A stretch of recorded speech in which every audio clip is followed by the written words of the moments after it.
अहंकार इनको निपटा देगा, और इनको खाली नहीं निपटाएगा, इनके आजू बाजू जो बैठे हैं वो भी निपट जाएंगे। जी, आई होप कि हिमांशु जी की टेक्निकल ट्रबल ठीक हो गई होगी अभी। आवाज आ रही है बराबर मेरी? चलिए, आवाज तो अभी ठीक नहीं, लेकिन आप अपना सबमिशन दीजिए सर। आज ऐसी आवाज से सुन लेंगे आज हम। मेरा मानना ऐसा है, जिस दिन मैंने इंटरव्यू देखा था सत्यपाल मलिक जी का, मुझे लगा था कि ये दिशा में ये जाएगा, क्योंकि उसमें उन्होंने जो बातें कही है वो बिल्कुल मतलब तो अमेरिका में जैसे होता है मीडिया में, एक जमाने में जैसे वेपन्स ऑफ मास डिस्ट्रक्शन की जो पूरी थियरी थी और बाद में जैसे बातें आई तो लगा कि बुश एडमिनिस्ट्रेशन पूरा का पूरा इसमें नाकाम रहा था, और बहुत सारी बातें बाद में बाहर आई थी। तो ये उस तरीके का कुछ है। लेकिन मेरा मानना है सत्यपाल मलिक जी ने जो इंटरव्यू दिया है उसका मतलब टाइमिंग देख लीजिए या जो भी देख लीजिए, उसको आप एक आशीर्वाद इसलिए मानिए क्योंकि चाइना जिस तरीके से इंटरवीन कर रहा है मिडिल ईस्ट में ईरान और सऊदी के रिलेशंस को, सऊदी अरेबिया वहां पे चाइना में रिफाइनरी डालने जा रहा है, मिडिल ईस्ट का इन्वेस्टमेंट कश्मीर में आने वाला है। तो मुझे लगता है सत्यपाल मलिक जी का ये जो इंटरव्यू, जो बयान, जो भी है, इसके ऊपर सच्चाई बाहर आनी चाहिए। क्योंकि आज जिस तरीके से आपने भी, मुझे लगता है शुक्ला जी से जो इंटरव्यू किया है ईरान और सऊदी के, जी वही मैं कहने जा रहा था। मैंने आज ही केतन शुक्ला जी का इंटरव्यू किया है, जो फॉर्मर एम्बेसडर IFS ऑफिसर हैं, और बहुत लंबा इंटरव्यू है उनका, करीब 35-40 मिनट का इंटरव्यू है, जो वेस्ट एशिया, ईरान और सऊदी के आपस में रिलेशनशिप है और भारत का क्या रोल है और चाइना का एक्टिवेशन है। मैंने बहुत अच्छा प्रोग्राम किया है। और आने वाले दिनों में जिस तरीके से चाइना, रशिया और जो मिडिल ईस्ट की जो पूरी एक घड़ी बन रही है, और जब ऐसा इन्वेस्टमेंट आ रहा है कश्मीर में, आई थिंक सत्यपाल मलिक जी को शायद टाइमिंग या जो भी आप बोलिए, जिस तरीके से बातें आई है, उसके ऊपर सरकार की जवाबदेही बिल्कुल बननी ही चाहिए, और बनेगी इसलिए क्योंकि अगर ये पैसा आता है कश्मीर में, मान लीजिए चाइनीज बन जाता है, जिस तरीके से डॉलर को खत्म करना चाहते हैं, तो आप सोचिए क्या होगा। POK मतलब पाक ऑक्यूपाइड कश्मीर एक तरफ, इस तरफ जिस तरीके से चाइना हरकत में आया है सब जगह पे, अब वो श्रीलंका में अपना मतलब एक पूरा रडार डालने जा रहा है। तो मुझे लगता है इसका टाइमिंग को समझते हुए, भले आप सत्यपाल मलिक जी के खिलाफ राम माधव ने वो फरियाद दाखिल की CBI में, कुछ होने वाला नहीं है, क्योंकि उन्होंने कहा था कि पैसा लेने की बात ही, पैसा लिया गया नहीं है। 150 करोड़ इंश्योरेंस वाला था और 150 करोड़ कुछ हाइडल पावर प्रोजेक्ट जिसमें वजीर दरबू का नाम आया हुआ है। तो मुझे नहीं लगता कि इसमें कुछ आगे बात बढ़ेगी। ठीक है, आप ये हैरान करने की बात करो, मैसेज उन नेताओं के लिए, खास करके सत्यपाल मलिक जी का जो अरेस्ट है ना, मुझे लगता है आने वाले दिनों में शायद सुब्रमण्यम स्वामी के साथ भी यही होगा, जिस तरीके से वो बात करते हैं। तो ये एक मैसेज है ऐसे नेताओं के लिए कि आप मतलब अभी चुप रहिए, क्योंकि जैसे बोल दिया जाता फोन पे कि आप चुप रहिए, लेकिन 40 जवान वो उसमें शहीद हुए, प्रोटोकॉल फॉलो नहीं किया गया, इसकी बातें हैं। परसों मैंने कर्नल रोहित की प्रेस कॉन्फ्रेंस देखी थी, जो कांग्रेस के मंच पे उन्होंने की थी। उसमें उन्होंने बहुत सारे, क्योंकि वो फौजी इंसान है, तो उन्होंने बहुत सारे मुद्दे ऐसे उठाए जो मतलब पूरे राष्ट्र को सोचने के लिए मजबूर कर देंगे। ये कॉमन सेंस की बातें हैं। आपने अगर 5 एयरक्राफ्ट मांगे थे, ये कॉमन सेंस की बात है, आपने क्यों नहीं दिए? इतना बड़ा मोबिलाइजेशन करने के लिए पूरी की पूरी मतलब जिस तरीके से मोबिलाइजेशन होती है वर्ल्ड में, उसकी एक स्टैंडर्ड ऑपरेटिंग प्रोसीजर होती है, बहुत ही कॉमन सेंस की बात है। और मैं दूसरा ये भी मतलब समझना चाहता हूं कि इस मुद्दे का इस्तेमाल करके क्या राजनाथ सिंह की करियर को तो खत्म करने का खेल नहीं है भाजपा में, उनको तो नहीं बिठाना है। जैसे गुजरात में बहुत सारे मंत्रियों ने अपना इस्तीफा दे दिया कि हम चुनाव ही नहीं लड़ेंगे, ये तो रणनीति नहीं है कहीं। भले सत्यपाल मलिक जी ने जो किया, लेकिन उसका ये लोग क्या होता है जो डिसएडवांटेज सिचुएशन में एडवांटेज उठाने की बात करते, तो कहीं ये खेल ऐसा तो नहीं है कि आप राजनाथ सिंह की ही करियर खत्म कर दीजिए इसके ऊपर। हाँ, जो कुछ भी ठीकरा बोला जाएगा वो राजनाथ सिंह के ऊपर फोड़ा जाएगा, क्योंकि वो उस टाइम पे होम मिनिस्टर या डिफेंस का जो भी पोर्टफोलियो संभालते थे।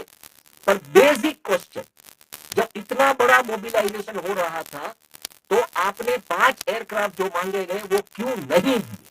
बेसिक क्वेश्चन, जिसके ऊपर सत्यपाल मलिक जी ने शाम को जब फोन लगा, जिम कॉर्बेट का वो शूट खत्म हुआ और ढाबे से फोन किया प्रधानमंत्री जी ने, और उन्होंने कहा कि हमारी गलती, हमने अगर दे दिया होता। और यही बात उन्होंने दूसरे टेलीविजन चैनलों को कही, और उन्होंने कहा कि ये आप मत बोलिए, भी चुप रहिए।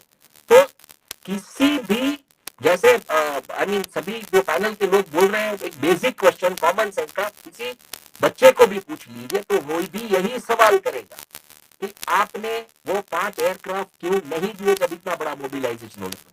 चलिए मोबिलाइजेशन हो रहा था, आपके पास इंटेल था, जैसे बातें आ रही है कि अगले दिन भी मतलब फॉरेन के कई रिपोर्ट्स भी है जिसमें लिखा गया था कि जब ये पुलवामा हुआ तब की जो रिपोर्ट्स अगर आप निकाले पड़े तो ये लिखा गया था अगले दिन कि वहां पे किसी ऑफिसर का तबादला कर दिया गया था पुलिस में, इंटेल थी, तो आपने ये रिस्क क्यों लिया?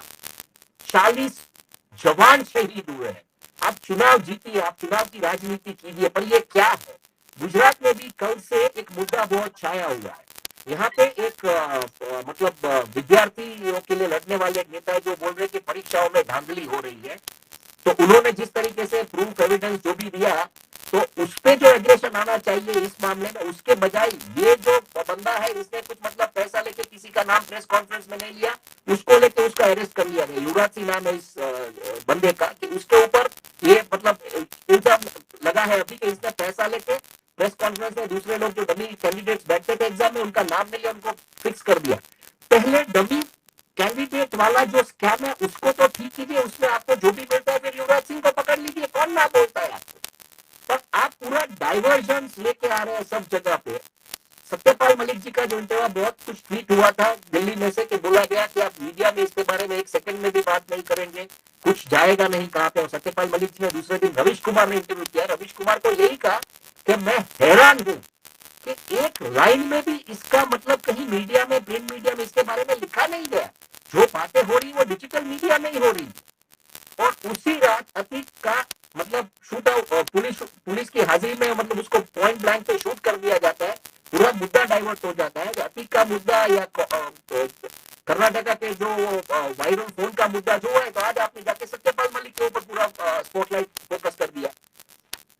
न्यूज अब देखिए इंटरेस्टिंग है, ये सब वीकेंड्स पे हो रहा है, ये पिछले शनि रवि को हुआ था, ये इस शनि रवि को हो रहा है। तो वीकेंड्स पे कैसे लोगों को मतलब एक एंटरटेन करने के लिए, उनको बॉक्स करने के लिए आप कैसे मुद्दे दिए जा रहे हैं, पर इसमें मुझे ऐसा लगता है जो भी हुआ है, जो भी बातें आई है, सरकार की जवाबदेही बनती है और सरकार को इसके ऊपर गंभीर मतलब सुप्रीम कोर्ट को भी इसका संज्ञान लेना चाहिए, क्योंकि जो पैसा आने वाला है वो पैसा किन लोगों का आने वाला है कश्मीर में अल्टीमेटली। अगर मिडिल ईस्ट का भी पैसा आ रहा है तो फिलहाल वो रशिया और चाइना के साथ जुड़े हुए हैं। किस दिशा में ये सब जा रहा है, ये इंटरनेशनल पॉलिटिक्स का तो कोई हिस्सा नहीं है। कहीं सत्यपाल मलिक जी को ये भी लगा होगा।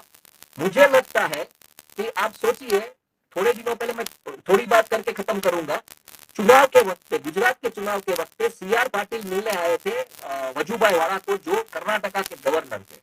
वजूभाई ने जोकिंगली एक बात कही थी और वो बहुत ही वायरल हुई थी। उन्होंने कहा कि दिमाग तो चलाने का नहीं तो पैर चला के मस्ती से जी रहे हैं, और वो बात बहुत ही वायरल हुई थी। हालांकि वो बात एक तरीके से देखा जाए तो कटाक्ष में की गई थी कि हमको बोला गया दिमाग इस्तेमाल मत कीजिए। सत्यपाल मलिक जी जो एक गवर्नर रह चुके हैं 4 स्टेट के, भाजपा से है, अगर ये विस्फोटक बात इन्होंने की, आप सोचिए आने वाले दिनों में मतलब 300 करोड़, ये कोई छोटी मोटी बात नहीं है। क्या नहीं हुआ होगा बीजेपी रूल स्टेट में अगर ये गवर्नर्स एक के बाद एक आके बातें करना शुरू करेंगे, तो बीजेपी कितना डैमेज कंट्रोल करेगी। सत्यपाल मलिक जी ने हिम्मत दिखाई है, बाहर आए। अब ये क्या ऐसा तो नहीं हुआ है कि संघ की एक लॉबी एक्टिवेट हुई है, वो चाहती है कि ये सब बातें बाहर आए, इनके पीछे संघ है, ये सब चीजें मायने रखती है मुझे लगता है। और ये एक ऐसे लेवल पे आ गया है अभी कि कहीं ना कहीं अंदर से ही मतलब ये सब चीजें बाहर आनी शुरू हो गई है।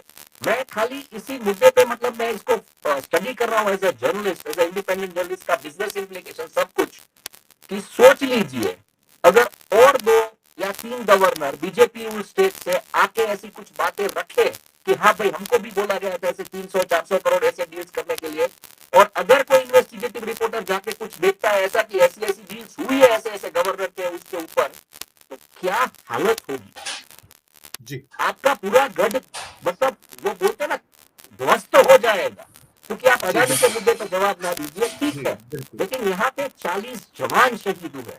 और एक बुक लिखी है गुजरात से एक पेटी ऑफिसर, नेवल पेटी ऑफिसर मनन भट्ट ने, पुलवामा का उसका जो हुआ है बालाकोट एयर स्ट्राइक के ऊपर, उसमें जो नरेशन दिया गया है, आपका मतलब आपके आंख से आंसू निकलेंगे, रोंगटे खड़े होंगे। वो जो धमाका हुआ था, उस धमाके में सैनिकों के जो सर है वो ब्लास्ट होके पूरे मतलब मोबाइल टावर पे जाके गिरे।